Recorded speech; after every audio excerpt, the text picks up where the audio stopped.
Morada Noticias, una herramienta ciudadana para cuestionar el poder y recorrer la ciudad amada.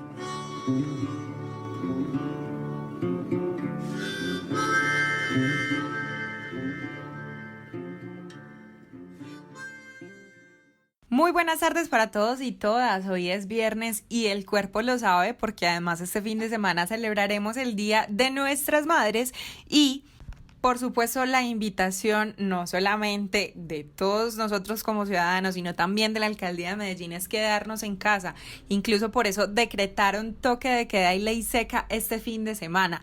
Además, por otro lado, un rechazo se manifiesta en Metrosalud todavía ante el nombramiento de Marta Cecilia Castrillón como su gerente por parte del alcalde Daniel Quintero. Los sindicalistas de esta entidad la declaran como persona no grata y tienen diferencias con sus formas de actuar.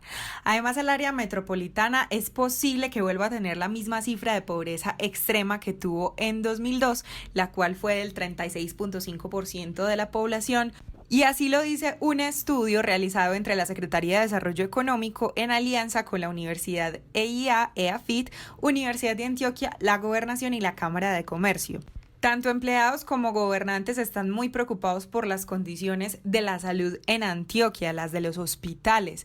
Son difíciles por la tercerización laboral, problemas internos, además no se dispone del material necesario ni de protección ni quirúrgico, se presiona a sus trabajadores para cumplir con más horas y no cumplen compromisos. Un poco de este panorama nos contará Juan Pablo Pineda en la emisión de hoy y contaremos asimismo con la voz de Yamid López, periodista y director del Observatorio Económico de Antioquia, quien es nuestro invitado de hoy para terminar una semana más de análisis de gabinete del alcalde Daniel Quintero. Por otro lado, pues nos tienen unos datos muy interesantes por allá en la magia de la edición de este podcast, Juan José Velázquez Solarte, sobre lo estratégica que es esta tierra, estas montañas. Y también en nuestra segunda parte del programa les traemos la sorpresa de la maravillosa entrevista del colectivo más parchado de la Comuna 10 La Candelaria, El Centro. Ellas se llaman Putamente Poderosas y andan en la consigna de reivindicar la palabra puta y también de ayudar a trabajadoras sexuales y vendedores ambulantes en esta cuarentena. Yo soy Laura Bayer, esto es Morada Noticias. Yurani Alzate, buenas tardes. Contanos por favor en qué consiste el toque de queda. Hola Laura, un saludo para ti y para todo mi equipo de trabajo, un saludo también para todos nuestros oyentes, para toda la gente de Casa Morada y obviamente para los chicos. Comienzo contándoles que este fin de semana que ha sido de celebración va a ser netamente en casa. Daniel Quintero junto a los mandatarios del área metropolitana integrada por Barbosa, Girardota, Copacabana, Bello, Envigado, Itagüí, Sabaneta, La Estrella y Caldas decretaron de manera unánime toque de queda y ley seca para toda la región este fin de semana. Esta nueva medida será de carácter preventivo ante la celebración del Día de la Madre para evitar así el posible aumento de casos de la COVID-19. El toque de queda tendrá horarios distintos. Desde este sábado 9 de mayo a las 7 p.m. hasta el domingo 10 de mayo a las 5 a.m. y nuevamente el domingo 10 de mayo desde las 7 p.m. hasta el lunes 11 de mayo a las 3 a.m. Es decir, será solo nocturno. Mientras que la ley seca sí comenzará desde el sábado a las 5 de la tarde e irá hasta el lunes a las 5 de la mañana. Este es Daniel Quintero, alcalde de Medellín. Nuestros epidemiólogos han determinado que el Día de las Madres es un día de alto riesgo. El virus ataca a los mayores y por tanto en un escenario de visitas la situación podría agravarse.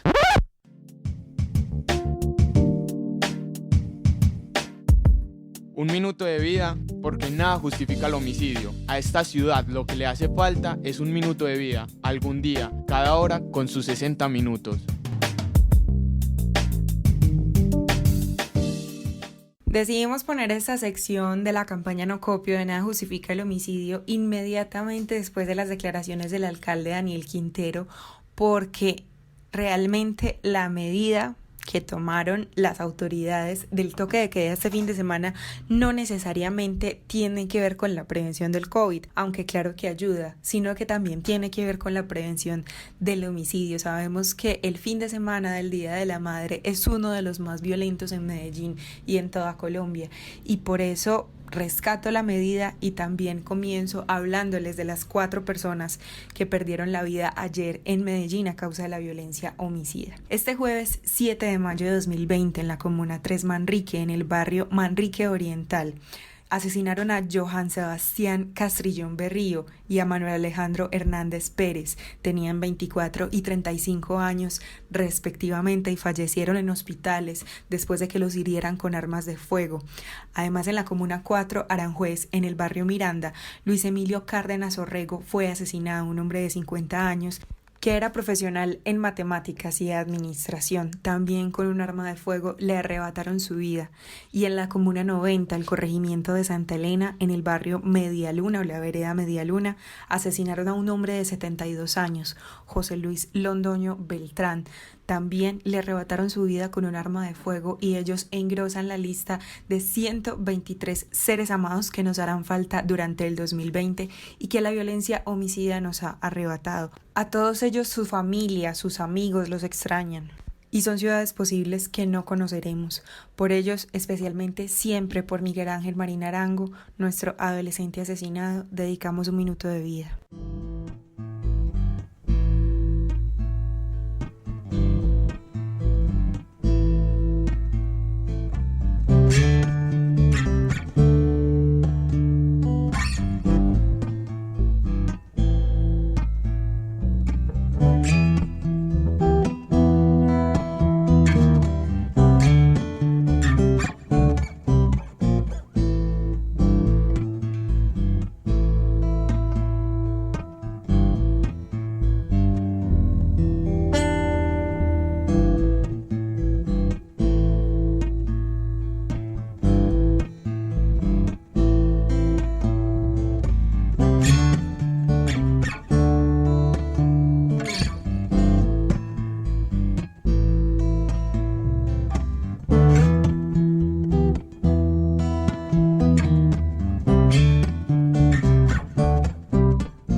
Bien, y hablando de los efectos colaterales de esta cuarentena, también sabemos de antemano que nos iba a afectar mucho económicamente, pero no sabíamos qué tanto. Gracias a la reportería de Yorani Alzate ya sabemos esta información.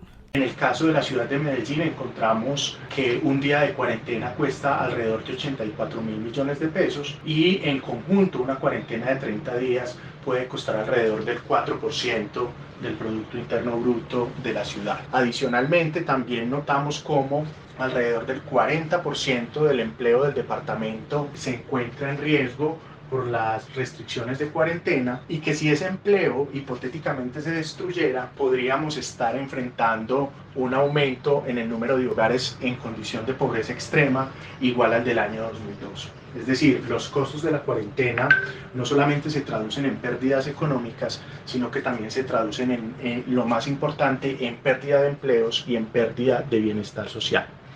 Es Alejandro Torres, investigador del Departamento de Economía de la Universidad EAFIT y coordinador del estudio que realizó la Secretaría de Desarrollo Económico en una alianza con la Universidad EIAD, EAFIT, Universidad de Antioquia, la Gobernación de Antioquia y la Cámara de Comercio de la ciudad, con el fin de medir el impacto económico y social del COVID-19 en Medellín y en el Valle de Aburrá. Torres afirmó que es necesario desarrollar iniciativas de acceso a créditos rápidos con tasas de interés bajas, entre otras líneas de acción y políticas públicas para reducir los efectos negativos de la pandemia en el territorio. Según el análisis, en Medellín las comunas que necesitan un mayor énfasis son 12 de Octubre, Santa Cruz, Popular, Manrique, Villahermosa y San Javier, puesto que presentan la mayor concentración de desempleo e informalidad. Si bien las cuarentenas son efectivas para aplanar la curva epidemiológica, el reto que tienen las autoridades nacionales y locales es evitar que la contracción de la economía por un choque tan fuerte como el que estamos viviendo termine destruyendo empleo y termine generando unas condiciones de pobreza que afecten de manera negativa a la población. El análisis priorizó 3 líneas estratégicas: la reactivación de algunos sectores económicos de manera segura y controlada, el fortalecimiento de las capacidades hospitalarias sumando a esto la masificación de las pruebas, el apoyo y la asistencia a la población más vulnerable. Y a esta hora saludo a Juan Pablo Pineda, quien nos va a contar qué pasa en el sector de la salud, no solamente con el COVID-19, sino también panoramas que vienen desde mucho antes en Medellín y Antioquia. Juan Pablo, buenas tardes. Hablemos primero de nuestra bella urbe. Lau, un saludo especial para vos, para Yorani, para Juanjo, para todo el equipo de casa, para todos los chicos, para los oyentes que hasta ahora nos sintonizan en La Voz de las Estrellas. Un saludo para toda la ciudad y un saludo muy especial como todos los días a mi amigo ese. Un rechazo general manifestaron las entidades sindicales de la empresa social del Estado Metrosalud ante el nombramiento de Marta Cecilia Castrillón como gerente por parte del alcalde Daniel Quintero. La declaran persona no grata, indicando que tienen diferencias con las formas de actuar de la dirigente. En el comunicado público que hicieron, estos sindicatos le solicitan al alcalde la elección de una persona con experiencia, liderazgo y conocimiento para dirigir la entidad en este momento de crisis sanitaria. Gloria Patricia Cadavid, integrante del sindicato Metrosalud, nos contó por qué rechazan la elección. Ya fue gerente en la empresa, en esa época pues tuvimos muchas dificultades como organización sindical con ella, nos vimos abocados a quejas hasta la OIT por el negativo a negociar. Ella se vio involucrada en un proceso con la Procuraduría por despido a una funcionaria pública y por contratar personas en ley de garantías. Procesos pues que al momento yo creo que deben de estar cerrados, porque si no me imagino que la alcaldía de Medellín no la hubiera podido nombrar. Ella también estuvo pues sancionada 10 días por un juez por desacato de tutela, porque despidió una funcionaria. Simplemente por eso, o sea, fueron como 4 años que fueron muy difíciles de trabajo, una administración de puertas cerradas, y por eso tanto los trabajadores nos solicitaron a la organización sindical que les pronunciáramos, que no fuera nuevamente ella. Además de eso, Cadavid nos habló de la decisión de contratar la intermediación del servicio de ARL de Metrosalud con la empresa Positiva Seguros, que pertenece a los hermanos del actual secretario de Hacienda de Medellín, Óscar de Jesús Hurtado. La queja la instauró la ARL, que fue a las personas que les cancelaron el contrato. Ellos tenían contrato hasta el mes de diciembre y ella llega el 8 de abril y a los 2 días después le transfiere el contrato a la cuñada de ella, que es la señora Estado, que tiene la empresa de seguros, y le cancela el contrato a la ARL. Como eso es de tráfico de influencias, pues eso lo que se hace es que se traslada a la Procuraduría y será la Procuraduría la que le hace pronunciar. Y ella también, pues yo creo que no, cuñados toda la vida, ellos siempre de la vida toda la vida, la suegra de toda la vida, hasta que no se haya separado, pues sigue habiendo relaciones con la familia. Además, mis queridos amigues, la situación en los hospitales de Antioquia se complica cada vez más. Aparte de esa desfinanciación histórica que siempre han tenido, se complica por la reducción de hasta la mitad de sus ingresos debido al cierre de servicios, como cirugías, consulta médica, odontología, porque, por otro lado, este cierre descongestiona las instalaciones para darle paso a los pacientes con COVID-19. Juan Pablo Pineda. Es problemático, pues según nos explicaron, las EPS transfieren recursos a los centros médicos por servicios prestados y, ante el cierre de estos, el dinero que llegaba para su funcionamiento no está siendo enviado. Hablamos con la doctora María Victoria Jiménez, representante de la Asociación Nacional Sindical de Trabajadores y Servidores Públicos de la Salud y Seguridad Social Integral y Servicios Complementarios de Colombia, ANTOG. Nosotros estamos en la mayoría de hospitales pues públicos, pero también tenemos privados. Pero ¿cuál es el problema del público? Precisamente que fuera de que no pagan tenemos una tercerización gigante, y esos tercerizados sí que están todavía mucho más atrasados en salario, ¿cierto?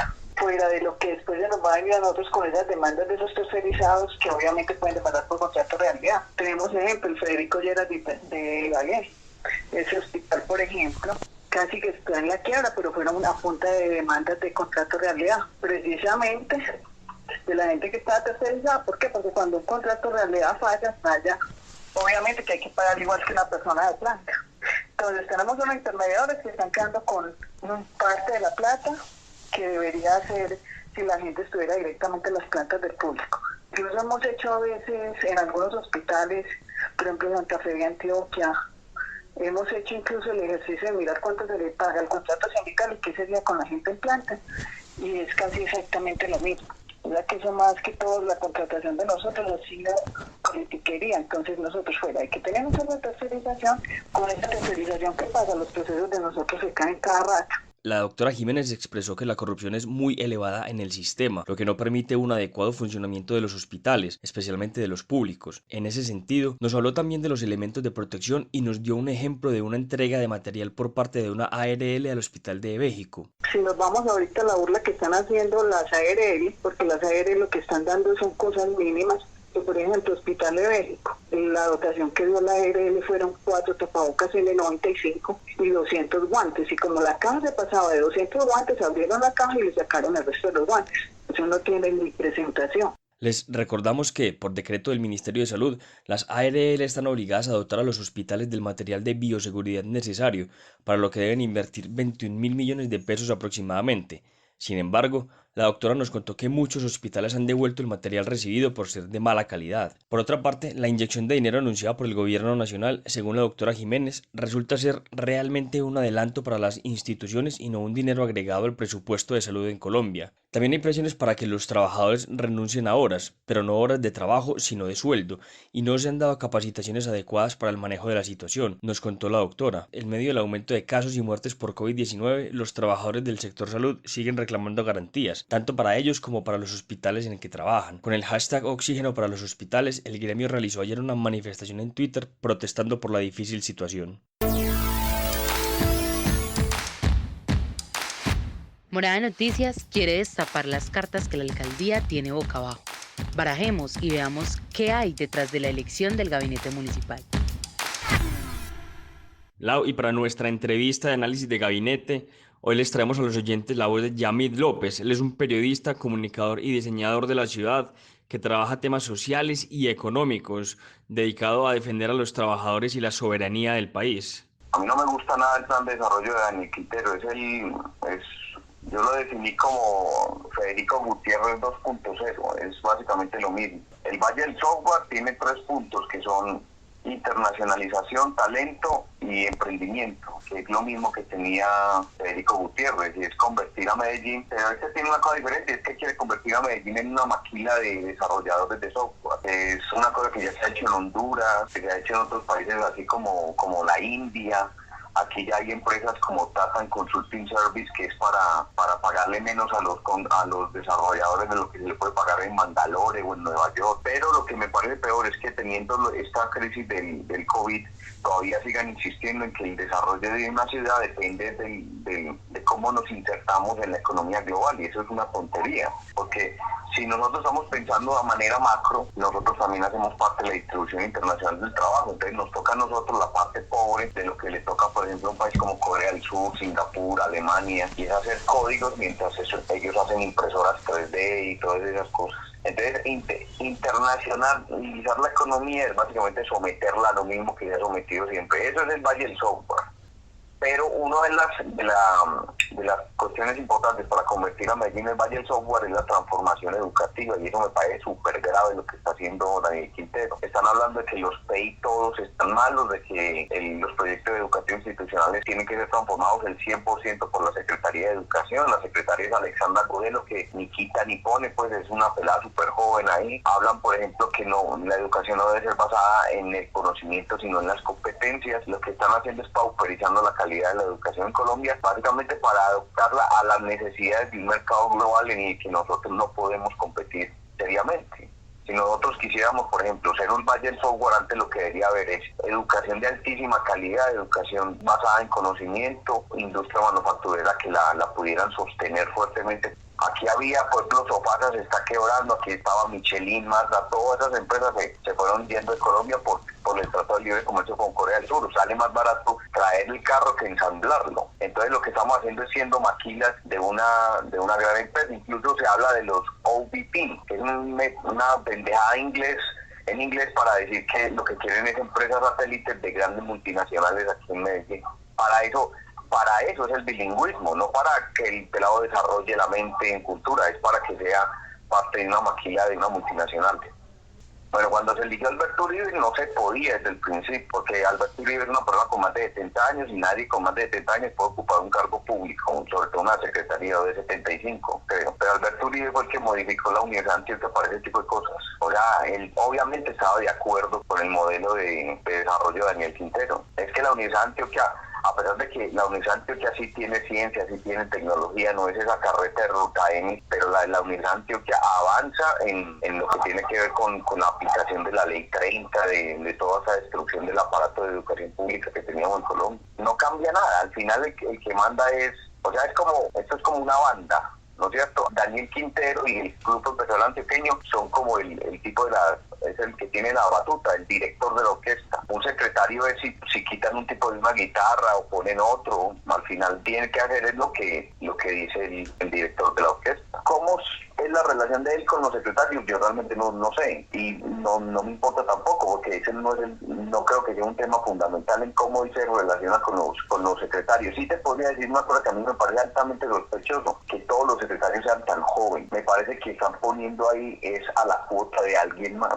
pero eso te lo puedo decir como una intuición, no tengo la certeza de que sea de esa manera. Yo sé que, por ejemplo, el director de la UMATA es Daniel Pulgarín, ese trabajó toda la vida con Luis Fernando Vélez, lo mismo el secretario de creo que es de Integración Social, también trabajó con Luis Fernando Vélez, que entonces es como pagando cuotas políticas, pero yo no tengo la certeza de eso, porque realmente eso no es el tema que yo realmente toco, y vuelvo y te lo digo, me parece un tema menor, porque lo importante es la línea central con la que todos deben actuar. Si yo, por ejemplo, Yamil López, que estoy en contra de este modelo de desarrollo, voy y trabajo con Daniel Quintero, aunque yo tenga una idea diferente, pues me toca alinearme, porque es el que manda, es el alcalde. Juan Pablo Ramírez, ese muchacho es un buen pelado, igual que la pelada de la Secretaría de Mujeres, bueno, no sé, son buenas personas, gente que trabaja por la comunidad, genuinamente quiere a la comunidad, pero aquí el que manda es la política económica, eso no hay de otra. Y hay gente que puso a Daniel Quintero no gana la alcaldía de Medellín porque sí, gana la alcaldía porque hay gente que realmente los apoya. Yo creo que todo el plan de desarrollo es política económica neoliberal veinteada, es la profundización de eso. Por ejemplo, en educación hablan de educación pertinente, eso es neoliberalismo. ¿Qué es la educación pertinente? Es educación adaptada a las necesidades del mercado, o sea, es el mercado el que le dice a la gente qué es lo que tiene que estudiar. Pero si aquí todo lo vamos a importar, pues entonces ingenieros no hay necesidad que hay. Necesitamos desarrollador de software, que no se hace en un año en el CESBI, y échale mijo, en que hay que ir a conseguir trabajo. Entonces, trabajos que no son tan bien pagos, que no van a generar un valor súper agregado en la economía. Si me tocara decir a mí que él es neoliberal, diría que sí, y que todo el gabinete tiene que responder a ese modelo económico, sí, también. Bueno, aquí escuchábamos a Yamid haciendo más que un análisis de gabinete, un tema que en realidad se entremezcla con este, y es el plan de desarrollo, porque el Valle del Software es la gran bandera de Daniel Quintero, y a mí me parece muy teso lo que Yamid nos cuenta, y es que no solamente la educación de Medellín, este alcalde quiere ponerla al servicio del mercado y del capital, sino que al mismo tiempo nos toca la peor parte de todo el desarrollo tecnológico que está viviendo el mundo, y eso a mí me parece muy, muy complejo, porque entonces somos una ciudad y al mismo tiempo un país que no puede soñar con suficiente desarrollo en cuanto a ciencia y tecnología nunca.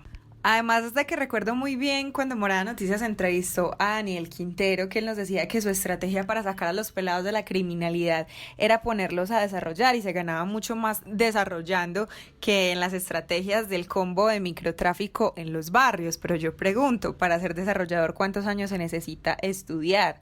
¿Y qué se necesita saber? ¿Y qué disposición se necesita tener? Y al mismo tiempo, ¿qué voluntad se necesita para traficar en el barrio, por ejemplo? Ahí les dejo, muchachos. A mí me preocupa mucho de lo que nos habla Yamid, es el componente de educación, porque pues nosotros no podemos decir que tenemos un sistema educativo bueno, pero a esto le sumo que he hablado con los rectores aliados a Casa Morada, y don Manuel, por ejemplo, me contaba que le parece nefasto cómo se pensó la educación en el plan de desarrollo de Quintero. Con las entrevistas que he escuchado, siento que la alcaldía tiene muchos retos, y que se debe comenzar a pensar la ciudad para una nueva era, por decirlo así, porque con esto que estamos viviendo, muchas personas tienen que comenzar de cero. Y además, insisto, en el tema de educación. Si no se plantea ofrecer conocimiento desde el colegio, ¿qué podemos exigir más adelante? Lau, sí, es absolutamente importante observar el asunto de la educación. Yo tuve la oportunidad de leer el componente de educación precisamente en el anteproyecto del plan de desarrollo. A mí también me dejó un poco pensativo porque ciertamente no podemos pensar ese tema como un tema de producción de mano de obra solamente. La educación tiene que enriquecer al ser humano y creo que tiene que enriquecer a la sociedad desde el conocimiento y no simplemente desde la técnica. A ver, yo creo que es importante, sí, producir personas capacitadas para desarrollos técnicos, pero no puede ser lo único, ¿cierto? No podemos simplemente pensar en hacer mano de obra. Yo creo que tiene que haber una integración absoluta de lo técnico con lo profesional, con la capacidad de análisis y de investigación. En eso sí creo pues que tiene que haber un trabajo absolutamente fuerte y que el desarrollo económico de la ciudad tiene que ir apegado al tema educativo. Creo que tenemos una oportunidad grande de producir una nueva industria con toda la capacidad de conocimiento que eso significa. Y yo creo que la estrategia de Daniel Quintero puede ir enfocada a eso, a producir nuevos y mejores ingenieros, nuevos y mejores investigadores, nuevos y mejores trabajadores en asuntos como química, como metales, como aguas, como energías, como tecnologías, pero que aporten desde el conocimiento y desde la investigación. Morada Noticias es una producción del colectivo Morada, Casa de las Estrategias, Latina Estéreo y Universo Centro. Este proyecto es parcialmente financiado por la Inter-American Foundation y la Fundación Confiar. Pero podemos crecer más. Envía tus historias al WhatsApp 350-666-8436. Comparte nuestro contenido o escríbenos a noticias@morada.co si te gustaría sumarte a nuestros patrocinadores. En Morada Noticias también nos interesa Antioquia en la medida en que se relaciona con Medellín y por eso, para entender la ola de violencia por la que está atravesando el departamento, que la administración pasada, la de Luis Pérez, no quiso intervenir y que Aníbal Gaviria la tiene difícil, está aquí Juan José Velázquez Solarte en la magia de la edición de este podcast. Muy buenas tardes, oyentes de Morada Noticias, tarde de viernes caluroso en Medellín. Seguimos dándola toda en cuarentena y recuerdan que esta semana les hablamos de un desplazamiento masivo que sucedió en el municipio de Urrao.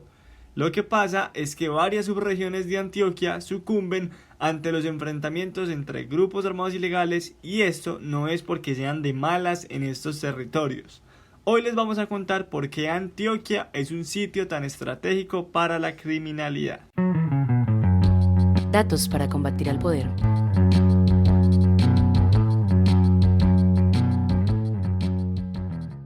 La disputa por el control territorial entre los diferentes grupos armados y bandas criminales permanece en corredores geoestratégicos de Antioquia, incluyendo a Medellín. ¿Qué será un corredor geoestratégico? Pues es simplemente el camino ideal para transportar droga o armas. Aunque en 2018 se firmó el acuerdo de paz entre el gobierno y las FARC, la vaina sigue azarada porque los criminales armados se reagruparon y comenzaron acciones disidentes. El ELN se puso más intenso a dar bala en el campo con ganas de llegar a la ciudad. Y el Clan del Golfo o las autodefensas gaitanistas de Colombia le clavaron las uñas a los territorios y multiplicaron las alianzas entre ellos para mantener actividades de rentas ilícitas, de plática fácil.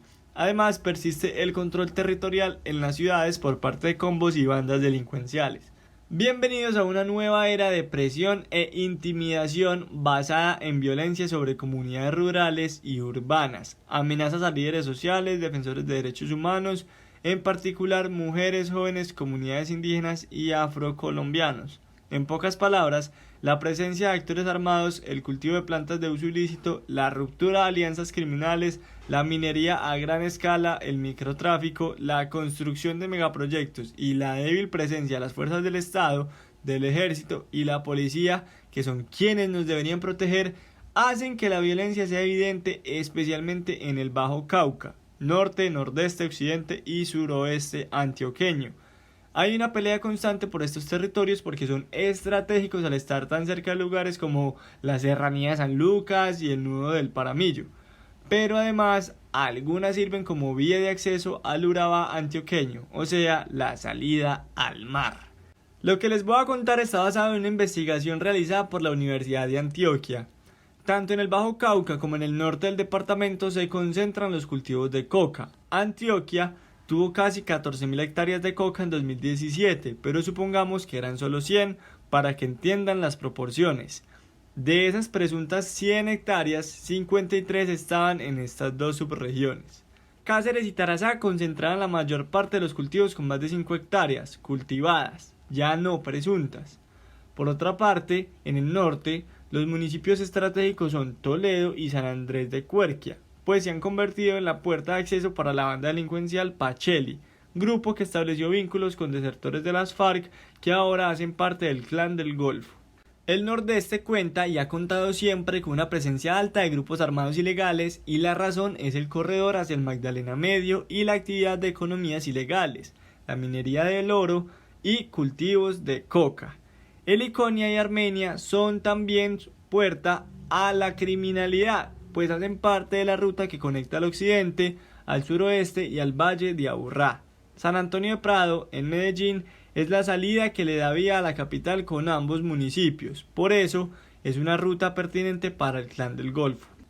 Ahí les dejo la intriga para que ustedes mismos vayan, lean y se den cuenta de por qué Antioquia es un departamento también ubicado para la criminalidad. A mí me parece nefasto es que en ocasiones las autoridades nieguen la presencia de esos grupos armados o del problema como tal, como lo hizo el alcalde de Urrao hace un par de días. Otra cosa, y creo que lo hemos conversado mucho acá, es la falta del Estado en los territorios de Antioquia. Cuando digo el Estado, no estoy hablando del pie de fuerza, pues de la policía, el ejército, no estoy hablando solo de eso, sino de un acompañamiento integral en las comunidades.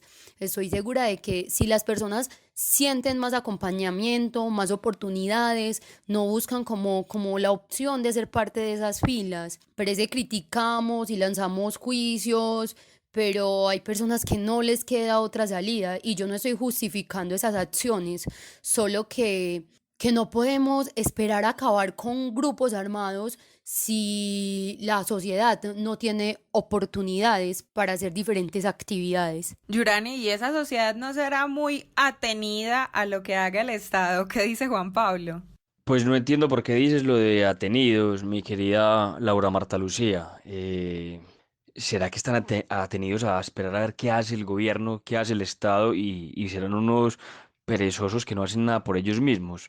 Yo no creo, yo creo que las situaciones siempre son un poco más complejas en estos casos y creo que el poder que tienen las estructuras criminales es bien fuerte. En el caso del Nordeste, del que conozco un poco, sé que históricamente es muy difícil, sé que hace un par de años hubo unos conatos de atentados, de intimidación a la población y que esos pobres atenidos de la población no tienen la culpa, ellos no pueden hacer absolutamente nada. Eso es un asunto que le compete únicamente a este Estado, que se le sale de las manos a la vicepresidenta y que muchas veces también se le sale de las manos a la fuerza pública, pese a que tratan de implementar estrategias como lo que les hemos contado este año de llevar más fuerza y más acompañamiento a los centros poblados, de poner más hombres y de tener acciones mucho más integrales. Pero no es fácil, sin duda no es fácil.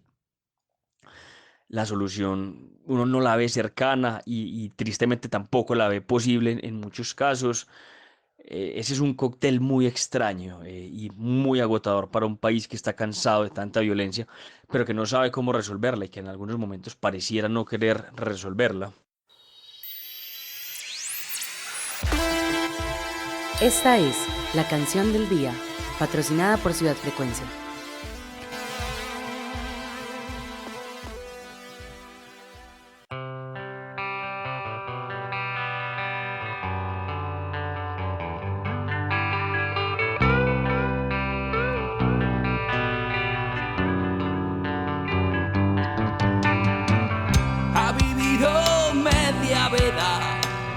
Intentando despegar, que no es un bala perdida, cuidado con opinar.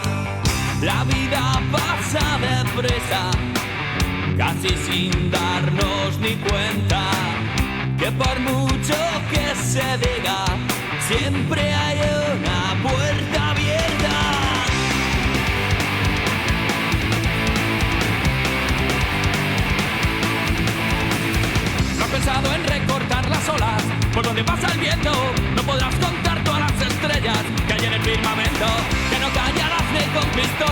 cuando esté despierto, si a alguien le interesa nuestra historia, no te das cuenta sin más cuando te diga que esta carpa va a caer.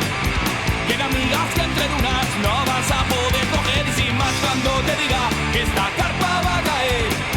Tiene amigas que entre dunas no vas a poder coger.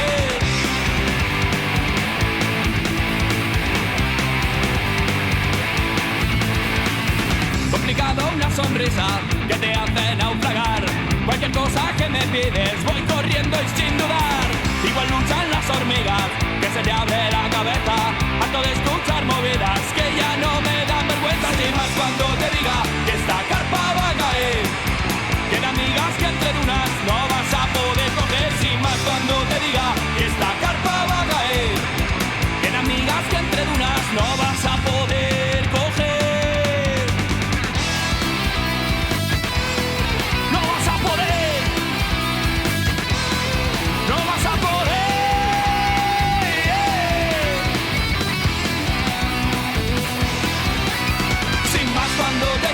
Que esta carpa va a caer.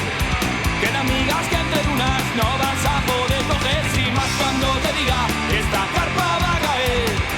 Tiene amigas que entre dunas no vas a poder coger. Sin más cuando te diga que esta carpa va a caer. Tiene amigas que entre dunas no vas a poder coger. Sin más cuando te diga que esta carpa va a caer. Tiene amigas que entre dunas no vas a poder coger. Complicado una sonrisa que te hace naufragar. Cualquier cosa que me pides voy corriendo y sin dudar. No se juega la vida, lucha por despegar. No es un bala perdida y cuidado con opinar.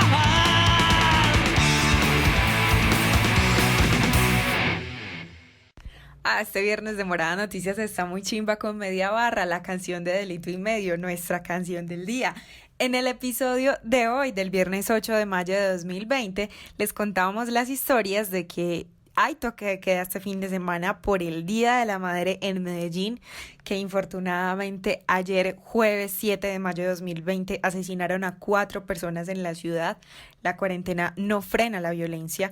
Además de eso, parece que en toda el área metropolitana vamos a volver al índice de pobreza extrema que teníamos en 2002, que fue del 36.5% de la población, según un estudio de la Secretaría de Desarrollo Económico, con diversas universidades de la ciudad, la Gobernación y la Cámara de Comercio.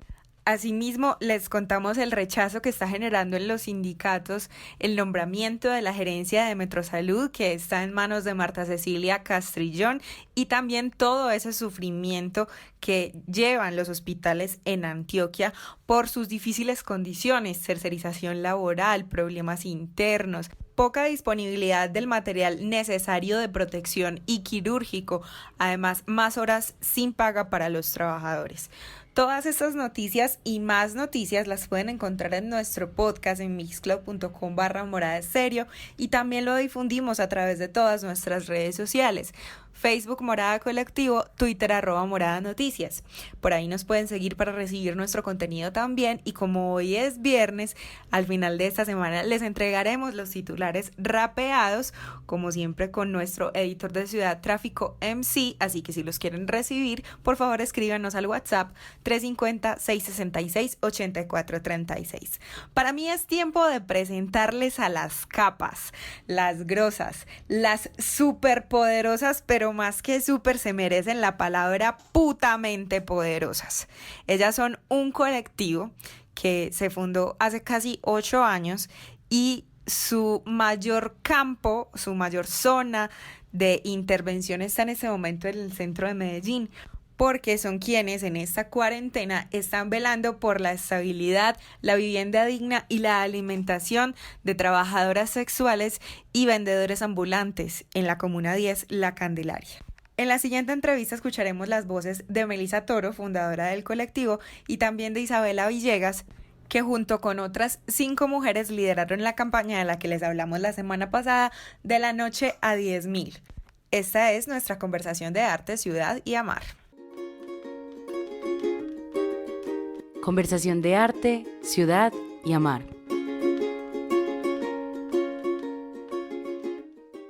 Una palabra también da concepto y da significado a la persona o objeto nombrada. Entonces, cuando los significantes cambian, también cambia el concepto que se tiene acerca de lo nombrado.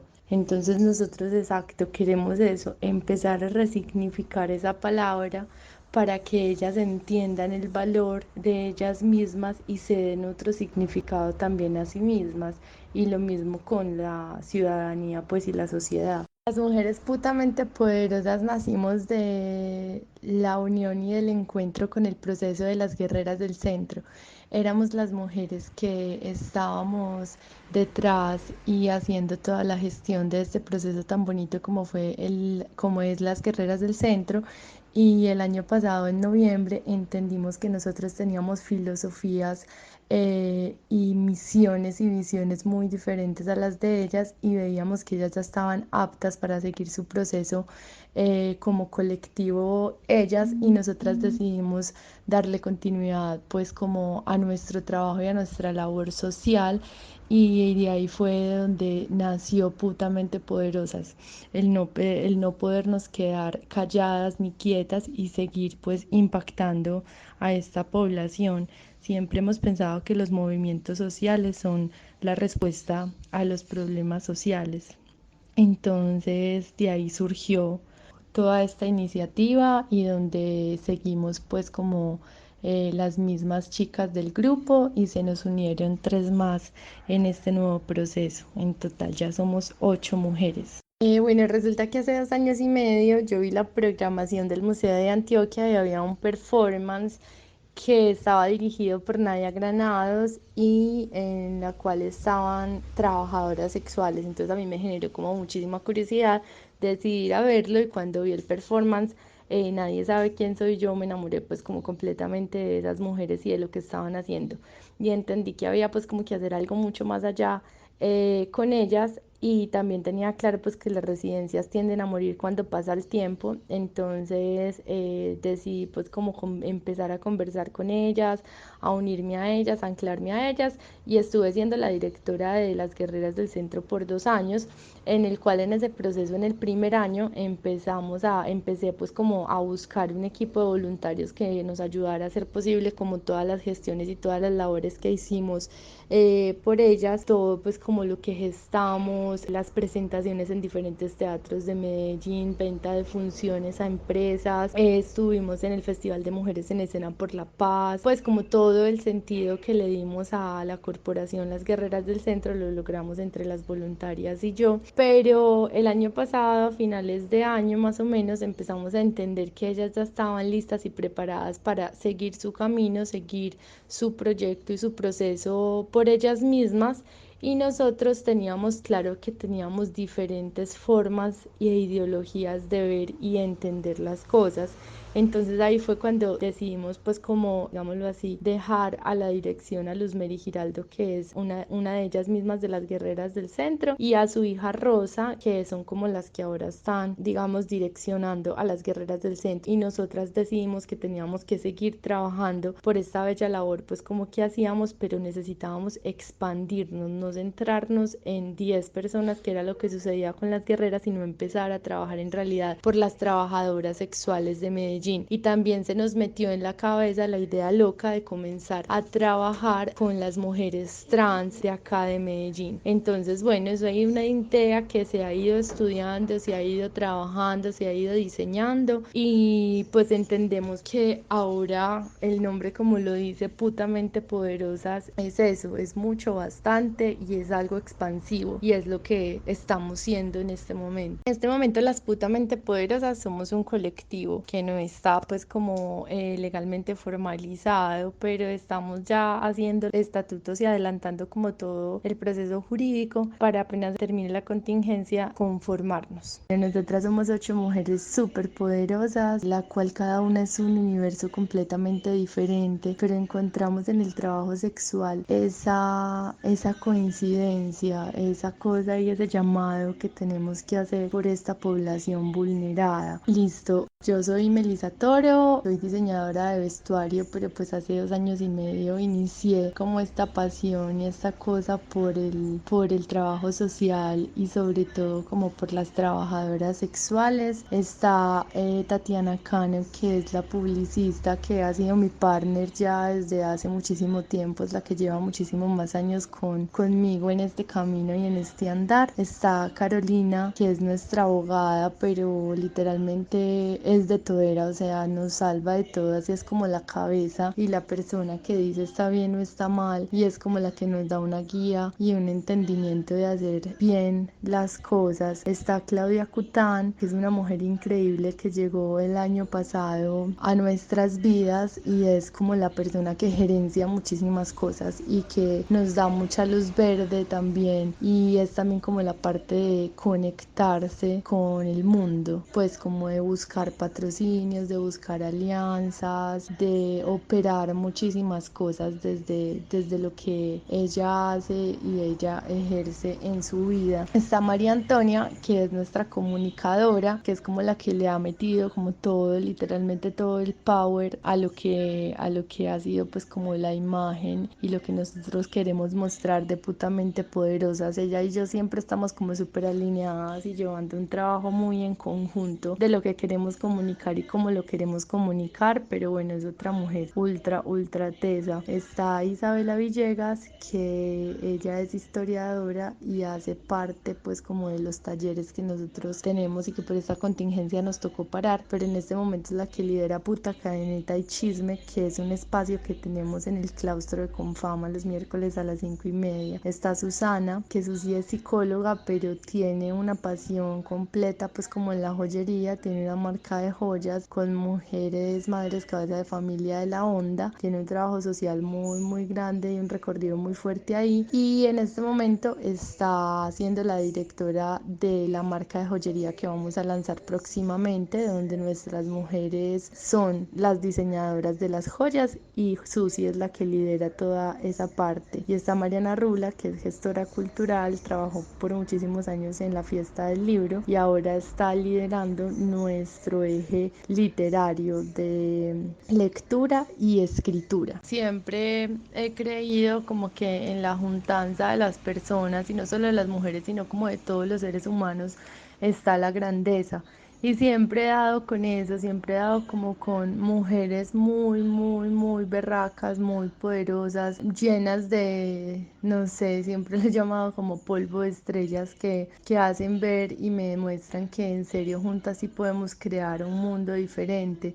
Entonces, y yo siempre pues he tenido, digamos, como una buena suerte en ese aspecto, siempre he tenido y he estado rodeada de mujeres muy bellas, muy hermosas, que lo que hacemos juntas es que nuestras ideas sean poderosas y magníficas. Este 8 de marzo, en conmemoración del Día de la Mujer, nosotros decidimos hacer una acción simbólica como protesta social, donde denunciábamos las múltiples violencias de las que somos víctimas las mujeres. Entonces consistía en un performance de unas 20 mujeres atadas por un circuito rojo, con tripa de pollo y con telas rojas y cubiertas la cabeza con unas medias rojas. Entonces cuando, digámoslo así, como que generaban tensión, se veía completamente perfecto el circuito donde mostraba que las mujeres estamos atadas y presas a un montón de cosas, pero sobre todo decidimos hacer esto porque desde el año pasado siguen creciendo y aumentando los feminicidios en Medellín, o sea, las cifras siguen completamente elevadas. Entonces decidimos pues como unirnos varios colectivos como Lunes de Ciudad, El Derecho a No Obedecer, y decidimos pues hacer como esta acción política completamente disruptiva, donde se alteró el tráfico, donde se alteró la cotidianidad del día laboral de las personas y donde entendimos que también lo que nos está pasando es la intolerancia, pues como que la intolerancia de en serio no entender que se está haciendo un performance o una acción, o sea, si tuviera los gritos, los insultos y la rabia de la gente porque nosotros estábamos ahí en la calle parando el tráfico, pero diciéndole diciéndole a la gente vivas nos queremos y por qué en serio nos están agrediendo. Las chicas que estuvieron dentro del performance se sintieron completamente agredidas por las personas pues que estaban alteradas. Te digo que no duraban ni 5 minutos pues como el performance, pero claro, pudimos captar pues como la intolerancia de la gente frente a estas situaciones y a estas protestas. Lo que nosotros hicimos es un llamado a la ciudadanía, pero sobre todo también un llamado a las autoridades públicas de que en serio que nuestro problema es de estructura y hay que ponerle atención a esto. Yo hago collage y me invitaron a dictar unos talleres en Confama de collage que se llamaban Puta Cadeneta Chisme. Entonces esto pasaba en el claustro de Confama los miércoles por la tarde. Alcanzamos a hacer apenas 2 antes pues de la contingencia, pero lo que se hacía era como que leíamos un texto relacionado como con Medellín y el trabajo sexual, por lo general una crónica periodística pues de Universo Centro, de Ricardo Aricapa, de cualquiera, pues como en realidad hay bastante literatura sobre esto, de Moscas de todos los colores también, y después como que a raíz de la lectura de este texto se empezaba una conversación. Entonces había por lo general 3 mesas, en las mesas había tijeras, colbón, revistas, lentejuelas, materiales de todo tipo, y las personas pues entre los asistentes había mujeres que ejercían o habían ejercido el trabajo sexual y había personas curiosas.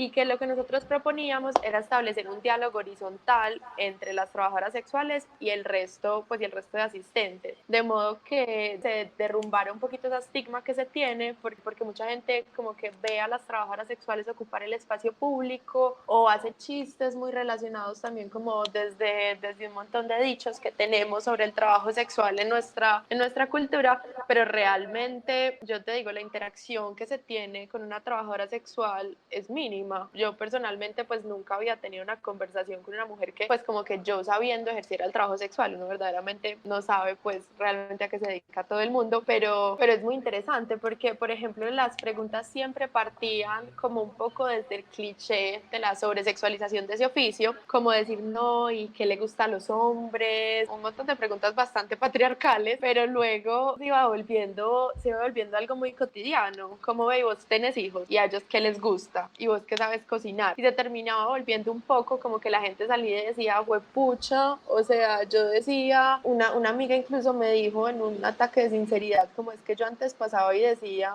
qué rabia esta puta acá ocupando la acera, estorbando, y ahora me doy cuenta de lo simplificado que era mi pensamiento y de lo reduccionista que era pensar, pues como que no pensar más allá de que ella tenía toda una historia de vida detrás que la había puesto en este contexto y que también en cierta forma, pues mediante este ejercicio ella pues ha sostenido a su familia, ha criado a sus hijos. Hay algunas de estas mujeres que tienen hijos profesionales que ni siquiera saben a qué se dedicaron sus mamás toda la vida. Entonces hay algo muy bonito pues como en Puta Cadeneta Chisme, que fue como mi puerta de entrada al colectivo y fue ese diálogo. Y ya de ahí pues surgió la contingencia y me dijeron como ve, mira, o sea, nos gusta lo que estabas haciendo, ¿por qué no sigues? O sea, Puta Cadeneta Chisme lo estamos planteando para sacarlo de alguna forma virtual, como hacer un taller de collage virtual con unas reflexiones más académicas sobre el tema. Estamos pensando cómo incluir también pues como algunos testimonios de mujeres, pero ya de ahí en adelante yo me empecé a meter más como en la parte de comunicaciones. A veces diseño cositas, a veces redacto cositas, soy ahí como todera. Suscitó cosas muy, muy interesantes porque el primer día, por ejemplo, el chico que nos estaba ayudando con la logística dijo por el radio de los heladores, bueno, si llegan preguntando por Puta Cadeneta Chisme, dicen que es en el DEC. Y el celador, pues como que estaba ahí al lado, que iba a pasar el mensaje, dijo, bueno, a todas las unidades, que si preguntan por Cadeneta Chisme es en el DEC. Y ese man le dijo, no, hermano, no es Cadeneta Chisme, es Puta Cadeneta Chisme. Es que no, pero yo cómo voy a decir eso, yo no sé qué. Entonces él présteme el radio, lo cogió y les dijo, a todas las unidades, no es Cadeneta Chisme, si vienen preguntando por el programa de Puta Cadeneta Chisme. Y le encanta, o sea, es un tipo que le encantaba incomodar, entonces lo decía así con una entonación deliciosa y se demoraba más en la palabra puta, porque es algo que causa mucho escozor todavía y que, o sea, que para nosotros puede significar el peor insulto, pero que también de cierta forma colectivo apunta a esto, a pensarlo de una manera distinta.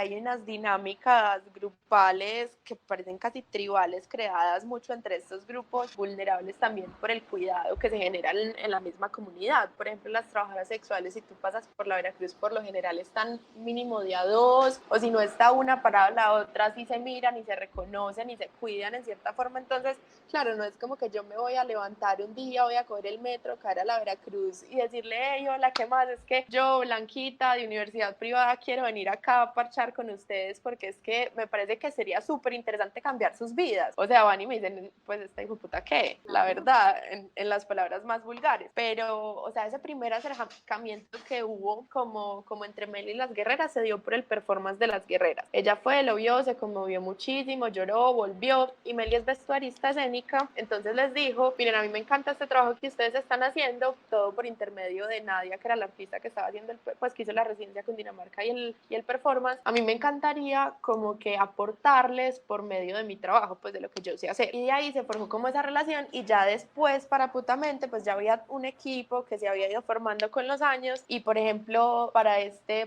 Putacá Neta Chisme, que fue como el primer evento de Putamente como Putamente, lo que hicimos fue conversar con mujeres que ya se conocían, o sea, con mujeres que habían estado en la fiesta de Navidad del año pasado, de las trabajadoras sexuales, o que se habían conocido en un bazar. O sea, de todo eso se fueron recolectando como por medio de estas actividades bases de datos, como por ejemplo hay un bazar que hacemos periódicamente, que es que recogemos ropa en buen estado y cosas por el estilo, y se venden a 1.000, 2.000 pesos, pues precios muy asequibles, y parte también como del objetivo de estos espacios es que haya como que conversación, pero también que haya una recopilación de datos, como que contarles también, nosotros no solo queremos venir acá, por así decirlo, a hacer beneficencia, que es una palabra que me parece terrible, sino que nosotros queremos venir acá a ofrecerles estos productos, estos elementos, y a conocerlas, o sea, a que ustedes nos cuenten quiénes son, a contarles nosotros también qué pretendemos, a decirles, pues a proponerles si les interesa, y en parte esto también se hizo con Putaca de Neta Chisme, o sea, repartimos volantes en la Veracruz, como vean, vamos a estar haciendo esto, si les interesa pueden caer el miércoles, tiene una remuneración, pues la asistencia, y todo ese tipo de cosas va incentivando. Y por ejemplo, algunas decían, yo vine acá porque me dijeron que me iban a pagar la hora, pero la verdad es que yo me siento muy valorada porque vengan, pues porque me paguen una hora para que venga a conversar, a contar mi historia de vida, sin tabúes, sin nada, y que no sea una hora pues ejerciendo el trabajo sexual, por así decirlo. O sea, yo siento también que en eso se está valorizando también como otros aspectos de mi persona. Entonces, realmente pues el acercamiento obviamente tiene que ser un acercamiento mediado, tiene que ser un acercamiento respetuoso, porque lo que yo te decía al principio, no es como el papel del intelectual que va y dice, hola, vengo a imponerte, por así decirlo, mi privilegio para salvarte, sino es, venga, yo quisiera conversar con ustedes, yo quisiera conocerlos más despacio, si te dicen, ábrase que me va a calentar el parche, uno se abre, no le calienta el parche. O sea, la cuestión es ir entendiendo también todos los procesos que cada una de estas mujeres vive, e ir buscando como cuáles son las maneras, en cierta forma, no de transformarlos necesariamente, sino de que haya unos espacios por los que uno pueda navegar y hacer propuestas. Y si le dicen que no, pues le dijeron que no. También es hasta donde uno llega. Yo ahí soy muy partidaria como de las particularidades y las individualidades. Entonces, la cuestión de que sí, puede que hayan 3 mujeres que nos digan, ¿sabes qué? Andate, no quiero saber de vos acá, pero puede que haya otras 3 que nos digan, ¿sabe qué? Me interesa escucharla. Y ahí puede que de esas 3 que les interesa escucharla, una diga, no, la verdad es que no me interesa tanto, y otras 2 digan que sí. Y ya con esas 2 puede empezarse un trabajo y puede ser valioso, que les guste, que tengan continuidad, que eventualmente se salgan, pero no nos parece pues que finalmente sea la cuestión como que decirles, vean, es que, porque eso también va mucho desde el juicio moral, como es que vean, es que ustedes están haciendo algo acá que les hace daño, cualquier cantidad de cosas que pues finalmente nosotras no apuntamos a juzgar desde ningún momento, sino a generar reflexiones y movilizaciones que permitan que haya como un reclamo, una búsqueda como porque se respeten sus derechos, porque se reconozcan como sujetos de derecho. Entonces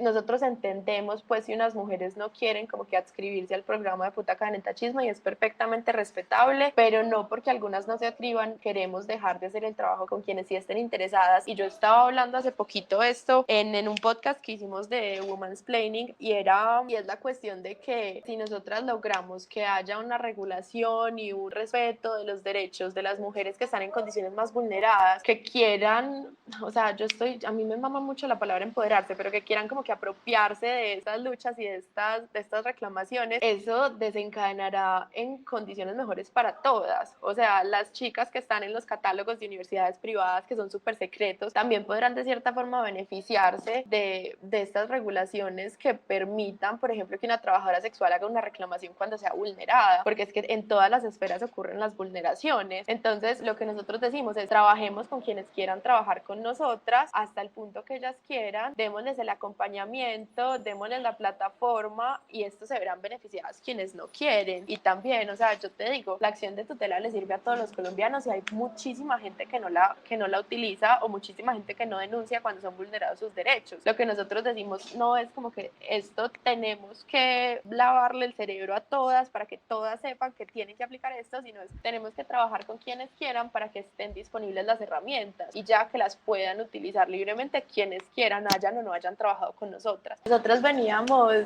pues como putamente, en tanto putamente es apenas algo muy reciente, nosotras antes pues cuando podíamos nos estábamos reuniendo 2 veces por semana a hacernos todo este tipo de preguntas, pues a plantear, bueno, cuál es nuestro objetivo, cuál es nuestra visión, vamos a ver hasta cuál va a ser nuestro eslogan, o sea, pues como estos aspectos así más específicos, la verdad es que en lo que se han dado bastante orgánicamente y estaban en la mesa, pues estaban como en los planes, pero pues la pandemia nos tiró la campaña, entonces ya básicamente lo que hemos estado haciendo es, o sea, es fluyendo mucho como con lo que ha ido surgiendo a partir de la contingencia. Entonces sí, teníamos una base de datos de estos bazares, la verdad es que no conozco cuáles eran las cifras, pero después en la primera etapa de la campaña, antes de que se dictaran las cuarentenas, se hizo una salida de sensibilización en la que se recopilaron más datos, pero no solo de mujeres trabajadoras sexuales, sino también de vendedores ambulantes, de loteros, o sea, de muchas personas que habitan estos mismos espacios. Entonces, en realidad, en este momento tenemos una base de datos de más o menos 800 personas, pero no están tipificadas, o sea, no están categorizadas como exactamente como habitantes del centro que viven de la informalidad. Creo que, o sea, valdría ponerle ese apellido. Entonces, bueno, es más o menos, esas son como las cifras que tenemos, pero también se hace complicado por 2 aspectos, como que responderte con mayor claridad a esta pregunta. El primero es que no hay un censo mediado por el Estado como de esta población hace mucho tiempo. Hay desde la Secretaría de Inclusión un programa que creo que se llama Por Mis Derechos, antes se llamaba Para una Vida Más Digna, que apunta como a trabajar con trabajadoras sexuales, pero del cual ellas tienen muchas quejas porque no es bastante intermitente, el acompañamiento, por así decirlo, psicológico, tienen derecho a una cita cada 2 o 3 meses, entonces es un asunto bastante problemático y desde el gobierno nacional no se ha hecho un censo de trabajadoras sexuales desde el 63, 57 años. Entonces, en realidad es algo que no se tiene en estadísticas y que como hay tanta estigma, muchas de estas mujeres, por así decirlo, tienen una fachada. Entonces, también venden tintos, pero si el cliente les pregunta, pues sí, ejercen el trabajo sexual, que es realmente su principal ingreso. O hay una mujer, Estefa, que nos decía que ella sabía que a los hombres no les gustaba una mujer que no hiciera nada, entonces que ella vendía confites para que no la vieran simplemente ahí parada, sino para que la vieran activa y que eso gustaba más. Entonces realmente nosotras tenemos como una base de datos por lo que hemos llegado a conocer como con Puta Cadeneta, con esta campaña, pero sabemos que es una población mucho más grande y que realmente lo que hemos estado desarrollando es desde una escala relativamente pequeña, como de las mujeres con las que nos hemos contactado directamente y a las que les estamos brindando en este momento acompañamiento psicosocial, unos apoyos económicos más directos, y las otras sí han sido beneficiarias de la campaña, pero no en tanto trabajadoras sexuales necesariamente, sino en tanto que están en estas primeras listas. Puta Caneta Chisme, nosotros se lo propusimos a Confama. O sea, nosotros mandamos la propuesta del proyecto para la programación cultural del claustro y nos lo aprobaron. Entonces, o sea, en ese presupuesto estaba contemplado pues los materiales para los collages. El claustro tiene dentro de su indumentaria, por así decirlo, las mesas, el micrófono, bueno, lo que pudiéramos necesitar, y el claustro pues lo ponía a nuestra disposición, despejaba el deck media hora antes para organizarlo como nosotros lo necesitábamos, y estaba también contemplado como el pago a estas mujeres en tanto, o sea, no sé si nosotros desde la propuesta pusimos como alguna figura, pero en tanto testigos, por así decirlo, en tanto como que sujetos testimoniales, por así decirlo. Entonces, dentro de toda la propuesta que nosotros le enviamos a Confama, estaba contemplado como que estas mujeres asistieran, pero que hubiera también una remuneración económica para ellas por su tiempo, porque pues no es como que yo vaya y diga, ay, sí, es que quiero escuchar y hacer collage y chévere, sino que ellas, o sea, ellas iban como contadoras de historias, y es como que darle también una valoración a esas historias que ellas llevaban, y en muchos, pues como que en muchos aspectos también ellos resultaban en empelotadas muy impresionantes, no en el sentido literal, pero sí de que, pues es como que a vos te pregunten, Lau, cuéntame entonces cómo es tu encuentro sexual promedio, así sea como a lo que tú te dedicas, es algo como que requiere que, pues como que uno tenga un esfuerzo adicional de apertura y que no es simplemente como que, ay, sí, vaya ya de gratis y cuente su historia de vida, sino que es, o sea, todo lo que ustedes nos están contando tiene un valor muy grande, y nosotras estábamos por lo general 2 o 3 personas del equipo, pues además de mí como que presentes, parando oído, por así decirlo, para muchas cosas que hemos utilizado posteriormente en entrevistas, que hemos utilizado para plantear nuevos proyectos, como bueno, nosotros escuchamos en Puta Caneta esta situación, cómo podemos hacerle cara a nosotras también, como para anticiparnos un poco a lo que sabemos que puede venirse después. Nosotros no queríamos que se volviera como un evento muy masivo, porque queríamos que fuera una conversación. Entonces, como te digo, había 3 mesas, no había micrófonos, yo más o menos daba una instrucción o contaba el texto del principio, y ya de ahí me dedicaba como que a patinar por las mesas. Pero la idea no era que fuera como algo magistral, sino algo mucho más íntimo, por así decirlo. Entonces, realmente la cuota era como de una trabajadora sexual por 2 asistentes o por un asistente y medio. Entonces se pudieron dar, yo creo que conversaciones muy interesantes, y yo del primero, por ejemplo, salí fascinada porque en la primera mesa estaban llorando, en la segunda mesa estaban muertos de la risa, y en la tercera mesa estaban impactados, o sea, estaban así boquiabiertos escuchando. Entonces yo creo que eso era también, pues como que esa multiplicidad de emociones y reacciones era también parte de lo que se trataba, pues de que no fuera como que alguien conversando como si tuviera la última palabra, sino de todo el mundo sincerándose y conversando como conversaría en un almuerzo con los amigos. Desde el 17 como que nos cayó el 20, nos pegó en la cara la situación global, y dijimos, esto ya viene para acá, ya está entrando a Latinoamérica, va a pasar todo esto, ¿cómo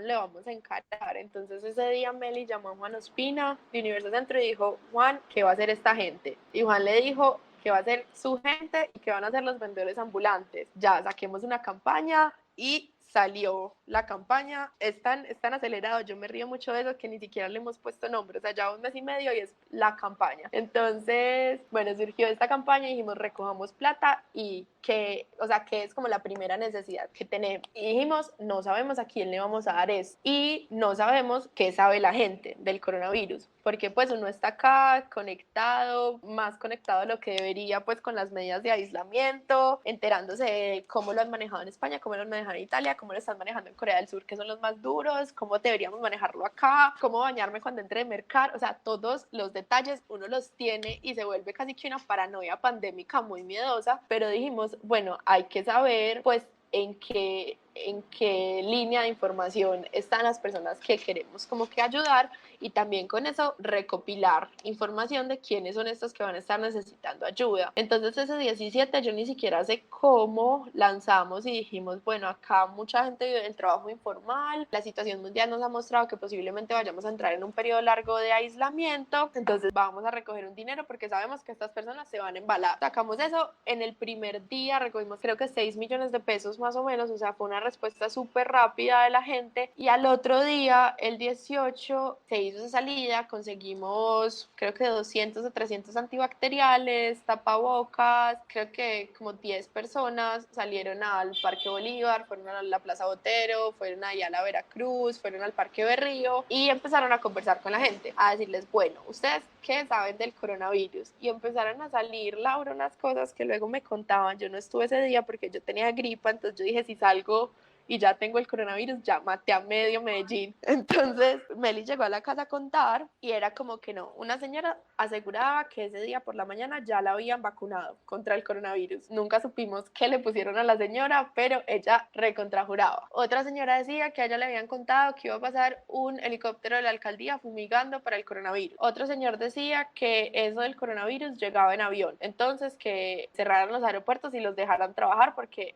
pues acá al centro no habían llegado aviones de extranjeros pues. Entonces había un montón como de mitos urbanos que hubo en cierta forma que discutir, en otras simplemente rendirse y decirle, señora, si usted cree en el helicóptero, pues crea en el helicóptero, pero quédese en la casa si es posible. Y se llevaron como que a la parte de estos antibacteriales unos volantes y unos afiches, como con información súper gráfica sobre el coronavirus y sobre los cuidados que se tenían que tener, enfocados también en parte a las trabajadoras sexuales. Entonces decía cosas como, por ejemplo, no fume del mismo cigarrillo que el cliente, no tome desde el mismo vaso. Bueno, entonces todas esas cosas, y ahí recogimos como la información. Oh, sorpresa, al otro día, 19 de marzo, sale Aníbal Gaviria con Daniel Quintero a decir, vamos a hacer una cuarentena por la vida que empieza mañana. Y nosotras dijimos, o sea, nos estamos planificando las entregas para la semana entrante, pero si esto empieza desde ya, son 4 días que esta gente no va a poder trabajar, que además pues es una cuarentena pedagógica, pero también como son los primeros días, todo el mundo se lo va a tomar súper en serio, porque en este momento nadie está en, pues no en este momento ve gente en la calle, así sigamos en cuarentena, pero esos primeros días sí era bastante apocalíptico como salir a la ventana. Entonces se organizó muy rápidamente como de la mano de la gerencia del centro, nos ayudó espacio público, nos ayudó inclusión y nos prestaron el edificio Víctor, que es el edificio que tiene 3 cabezas en Boyacá, una cuadra arriba de la Veracruz. Hicimos así en bombas como pudimos los mercados, repartimos los primeros mercados y unos sobres con 60.000, que es lo que valen en promedio 4 noches en los inquilinatos del centro. Y bueno, se hizo esa primera repartición y ahí seguimos pues y hemos seguido mutando cada semana porque estamos haciendo una entrega semanal y ya como en lo que nos ubicamos es en que tenemos unos inquilinatos amadrinados permanentemente, lo que consiste que pagamos los arriendos de 10 inquilinatos y a 6 les damos mercados semanales, porque lo que nosotros hemos dicho es que muchas ayudas se entregan como pues tome este mercado o tome estos 160.000 pesos y ya, le dimos una cosa una vez y ya con eso pues usted debería poder sobrevivir, no, normal. Pero lo que nosotros hemos dicho es que, bueno, la comida se acaba y los momentos como que en los que se va acabando el mercado son momentos, o sea, de mucha angustia, pero que también ponen a la gente de frente a voy a tener que volver a salir, porque es que pues yo no puedo, tengo, no sé, 2 hijos, 3 hijos, y por ejemplo de un inquilinato nos decían, es que con los niños es muy peligroso porque uno se descuida un minuto y ya están desnutridos, o se les pega algo, entonces lo que estamos haciendo es sosteniendo unas ayudas semanales con una población que es en los inquilinatos, si no estoy mal, son 95 familias de los 6 inquilinatos que están recibiendo arriendo y comida. Y esta semana, tengo que revisar bien las cifras para hacer el informe, pero esta semana se incluyeron 4 inquilinatos nuevos con arriendo. No sé exactamente cuántas familias en cada uno. Y tenemos además 5 lideresas, 4 lideresas porque una de las 5 vive en uno de esos inquilinatos en diferentes barrios del área metropolitana, porque hay una en Bello, entonces no todos son en Medellín, que están recibiendo semanalmente, depende como de lo buenas que sean las donaciones, 10 o 20 mercados, son mujeres que están vinculadas con Putamente, trabajadoras sexuales o ex trabajadoras sexuales, y según su criterio pues están recibiendo acompañamiento psicosocial, están recibiendo lo que te decía de un apoyo económico semanal, están recibiendo también un mercado a ellas, y según su propio criterio, pues es algo como en lo que les hemos dado la confianza, repartiendo estos 10 o 20 mercados entre las personas más vulnerables de sus territorios.